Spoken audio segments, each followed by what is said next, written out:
मान योग ब्रह्म सिंह जी, सिद्धू जी, सारे अध्यापक साहबान एवं प्यारे विद्यार्थियों, मैं बुद्ध धर्म का स्टूडेंट हूँ। तो बुद्ध धर्म और सिख धर्म में काफ़ी समानताएं भी हैं, काफ़ी असमानता भी है, अलग अलग भी है।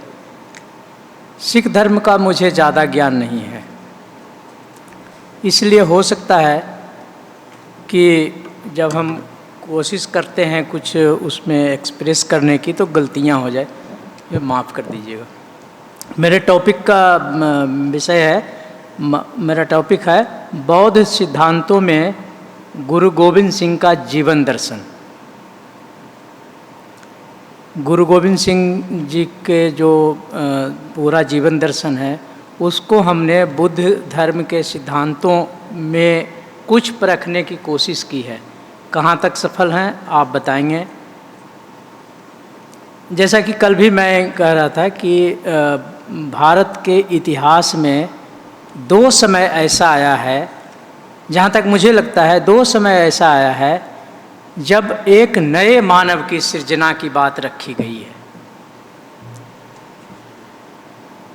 एक काल बुद्ध का काल को मानते हैं, क्योंकि बुद्ध के काल में आदमी के अंदर के गुण और बाहरी गुण दोनों में तब्दीली की गई धीरे धीरे, और एक नए मानव की सृजना की गई।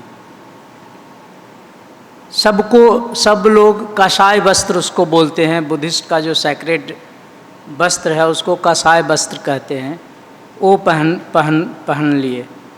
और धीरे धीरे कुछ ही सालों में पूरा हिंदुस्तान बुद्धमय हो गया था। पहले का जो धर्म चला आ रहा था ब्राह्मण धर्म, उसमें कई तरह की कुरीतियाँ थी। उन्हीं कुरीतियों को दूर करने के लिए महात्मा बुद्ध ने एक नया पंथ चलाया, एक नई विचारधारा लाई। दूसरा हम देखते हैं गुरु काल में।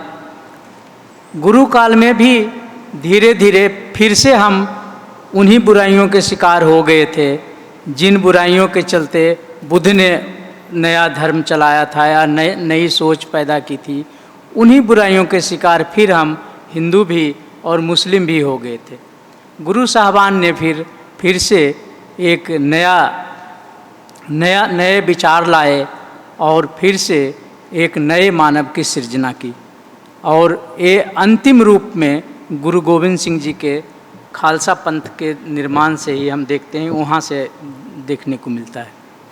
दूसरा मैंने समानता करने की कोशिश की है कि बुद्ध धर्म जनरली माना जाता है कि मिडिल पाथ है, मध्यम मार्ग में। बुद्ध धर्म में मध्यम मार्ग को काफ़ी महत्व दिया गया है। खास करके शुरुआती दिनों में जब महात्मा बुद्ध थे उस समय तो घर बार छोड़ने के लिए कहा गया था, लेकिन बाद में महायान धर्म में जब हम आते हैं तो वहाँ ऐसी कोई ज़्यादा नहीं है, घर छोड़ने पर मन की पाबंदी ख़त्म कर दी गई थी। और इस तरह से बुद्ध के ज़माने में भी हम देखते हैं कि बुद्ध भी एक ज़माने में केवल साधना में लग गए थे और खाना पीना भी छोड़ दिया था, लेकिन बाद में उनको अनुभव होने लगा कि जब ये शरीर नहीं रहेगा तो हम मुक्ति किसे दिलाएंगे, ये शरीर नहीं रहेगा तो हम मोक्ष किसे दिलाएंगे। इसलिए खाना पीना शुरू कर दिया था और उसी से उनका मध्यम मार्ग चला था। सिख धर्म में तो आई थिंक मुझे लगता है कि जो गुरु साहिबानों ने जो जीवन दर्शन दिया है वो बुद्ध धर्म से भी ज़्यादा ही मध्यम मार्ग देखने को मिलता है।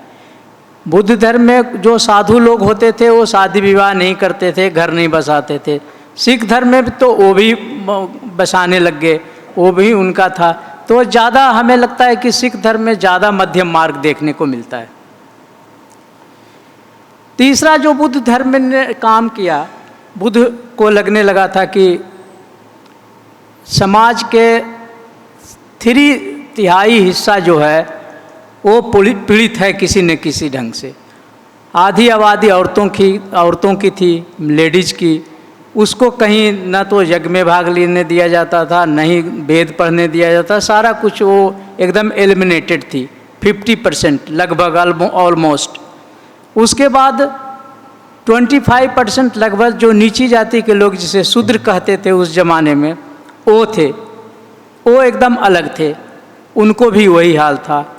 तो जो महात्मा बुद्ध ने अभियान चलाया उसमें उन्होंने छोटी जाति के लोग सबके लिए चलाया, लेकिन छोटी जाति को बराबरी का दर्जा दे दिया। वो सिलसिला बीच में फिर हमें कहीं देखने को नहीं मिलती, थोड़ी बहुत हो सकती है, लेकिन फिर उसके बाद सीधा गुरु काल में हम देखते हैं कि सबको समान दर्जा दिया। कितनी समानता आई है ये रिसर्च का विषय हो सकता है, लेकिन इतनी ज़रूर बात है कि सिख धर्म के लोग एक साथ लंगर में सब प्रसाद छक लेते हैं। हिंदू धर्म जब अपने प्रकाष्ठा में उनकी बुराइयों के साथ थे तो नीचे जाति के लोग उनके सामने बैठ नहीं सकते थे, उनके नल का पानी नहीं पी सकते थे। इस तरह की कहानियाँ हमें ज़्यादातर पता है। अहिंसा, जैसा सिद्धू सर कहते थे, अहिंसा के बारे में मुझे अपना एक्सपीरियंस लगता है कि बुद्ध धर्म में अहिंसा थोड़ा ज़्यादा बारीक है और सिख धर्म में उतना बारीक नहीं देखने को मिलता है जितना बारीक बुद्धिज़्म में या जैनिज़्म में कहा गया। अहिंसा केवल लोगों की हत्या करने से मना करने को ही अहिंसा नहीं कहते हैं। बुद्धिज़्म में या जैनिज़्म में मन से सोच लेना भी अहिंसा है। किसी के बारे में वचन से बोल देना ये भी हिंसा है, उससे दूर रहना। मतलब वचन से भी हिंसा हो सकती है, मन से भी हिंसा हो सकती है और कर्म से भी हिंसा हो सकती है। किसी की हत्या कर देना हिंसा हो सकती है। तो इस तरह से हम देखते हैं कि ये तीनों तरह के चीज़ का वर्णन बुद्धिज़्म में और जैनिज़्म में मिलता है। सिखिज़्म में आई थिंक कर्म को ज़्यादा इम्पोर्टेंस दिया गया है, मन वचन को उतना हमें देखने को नहीं मिलता। हो सकता है हमारा नॉलेज कम हो। अहिंसा का पूरा डिटेल बुद्धिज़्म में पंचशील में भी रखा गया है। इस तरह से एक कंसेप्ट बुद्धिज़्म का ब्रह्म विहार का है। गुरु गोविंद सिंह जी का जितना हम फोटो चित्रों में देखते हैं या उनकी कहानियाँ पढ़ते हैं, उसमें लगता है कि वो ब्रह्म विहार में भ्रमण करते नजर आते हैं। कम बोलना, सोचते रहना, इस तरह से फील होता है, देखने में लगता है। बुद्धिज़्म में ब्रह्म विहार में 4 तत्व दिए गए हैं। पहला है करुणा, मेत्ता, मुदिता, उपेक्षा। ब्रह्म विहार में घूमने वाला आदमी मित्र होता है सबका, किसी एक का नहीं, यूनिवर्सल फ्रेंड। उसी तरह से उसमें करुणा का भाव होता है। गुरु गोविंद सिंह जी को देखने से लगता है, उनके जो फोटोग्राफ आते हैं उनको देखने से हमें यही फील होता है कि एकदम ब्रह्म विहार में लीन होते हैं। हालांकि उनका परिवार भी है, सब कुछ है, लेकिन फिर भी वो ब्रह्म विहार में लीन नजर आते हैं। एक और जो सबसे इम्पोर्टेंट कंसेप्ट बुद्धिज़्म का है, बोधिसत्व का। बोधिसत्व ऐसे व्यक्ति को कहते हैं जो निर्वाण प्राप्ति के रास्ते पर चल जाता है। ये हीनयान बुद्धिज़्म में भी है, महायान बुद्धिज़्म में भी है। वो अपने आप को सिद्धांतों के माध्यम से, कर्म के माध्यम से, साधना के माध्यम से अपने आप को ट्रांसफॉर्म करता है और तैयार करता है कि हम किस तरह निर्वाण की प्राप्ति के लिए आएंगे। और वो कैसे करता है? वो पारमिता के माध्यम से करता है। 10 तरह के पारमिता का वर्णन किया गया है।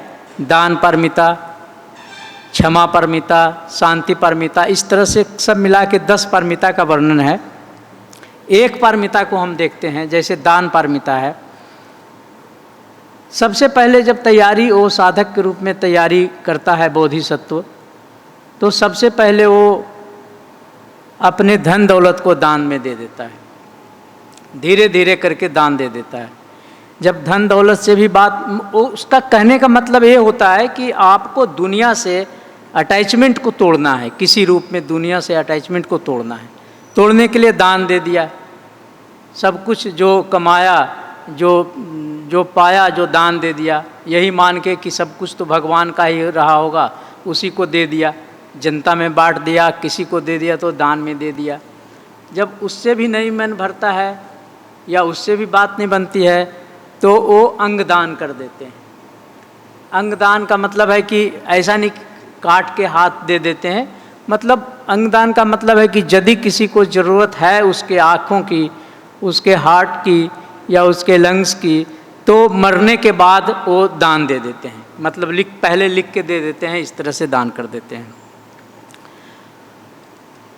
महायानियों में एक कंसेप्ट ज़्यादा प्रचलित हुआ। गुरु नानक देव जी जो बोधिसत्व है उसको तिब्बत में लामा बोलते हैं, रिम्पोछे तिब्बती भाषा में कहते हैं, वैसे लामा जनरली कहते हैं रिम्पोछे।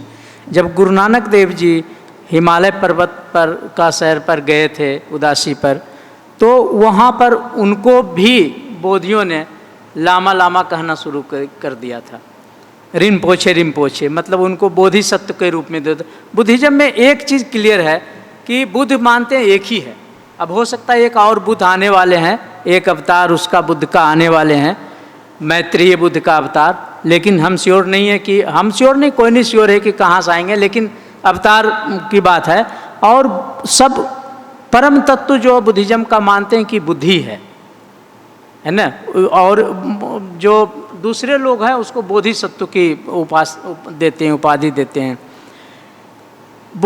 महात्मा बुद्ध खुद 550 लाइफ में बोधिसत्व के रूप में इस संसार में भूमिका निभाई है, उसके बाद वो बुद्धत्व को प्राप्त हुए हैं।